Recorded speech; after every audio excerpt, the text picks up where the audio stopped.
School ഉച്ചഭക്ഷണ പദ്ധതി plus ടുവിലേക്കും ബാധിപ്പിക്കാൻ സർക്കാർ തീരുമാനം. നിലവിൽ 8ാം ക്ലാസ് വരെയുള്ള വിദ്യാർത്ഥികളെ നടപ്പാക്കിയിട്ടുള്ള സ്കൂൾ ഉച്ചഭക്ഷണ പദ്ധതി പ്ലസ് ടു തലത്തിലേക്ക് കൂടി വ്യാപിപ്പിക്കാൻ സംസ്ഥാന സർക്കാർ സന്നദ്ധമാണെന്ന് പൊതുവിദ്യാഭ്യാസ മന്ത്രി ഷംസുദ്ദീൻ.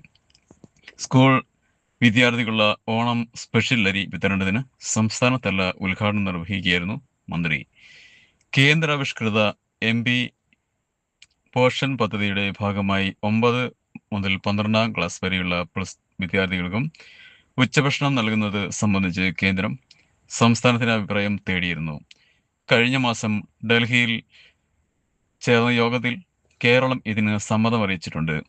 ഭക്ഷണ പദ്ധതി പൗരന്റെ അടിസ്ഥാന അവകാശമാണെന്നും ക്ഷേമ രാഷ്ട്രീയത്തിൽ അത് സംരക്ഷിക്കപ്പെടണമെന്നും മന്ത്രി പറഞ്ഞു.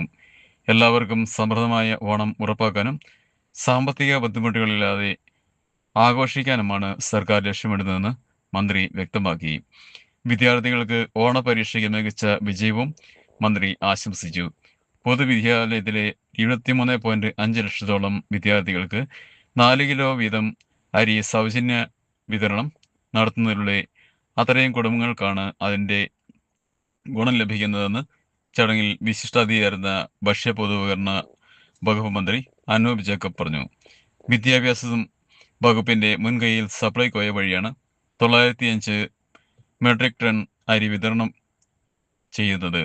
പൊതു വിപണിയിലെ വിലക്കയറ്റം നിയന്ത്രിക്കുന്നതിനായി സിവിൽ സപ്ലൈ, കൺസ്യൂമർ ഫെഡിന്റെ വകുപ്പ് എന്നിവയുടെ നേതൃത്വത്തിൽ ശക്തമായ ഇടപെടലുകൾ സർക്കാർ നടത്തിവരുന്നതായും മന്ത്രി പറഞ്ഞു. AAY കുടുംബങ്ങൾക്ക് ഓണക്കിറ്റ് വിതരണം 90% പൂർത്തിയായതായും അടുത്ത ദിവസങ്ങളിൽ എല്ലാ റേഷൻ കടകളിലും കിറ്റുകൾ ലഭ്യമാക്കുമെന്നും അദ്ദേഹം അറിയിച്ചു. തിരുവനന്തപുരം പട്ടം ഗവൺമെന്റ് ഗോൾഡ് HS നടന്ന ചടങ്ങിൽ ആരോഗ്യവകുപ്പ് മന്ത്രി K മുരളീധരൻ അധ്യക്ഷത വഹിച്ചു. പൊതുവിദ്യാഭ്യാസ അഡീഷണൽ ഡയറക്ടർ RS ഷിബു സ്വാഗതം ആശംസിച്ചു. ജില്ലാ panchayat president P Priyadarshini, ward councillor Reshma C, Supplyco Thiruvananthapuram regional manager Ravikumar Nair എന്നിവർ പങ്കെടുത്തു.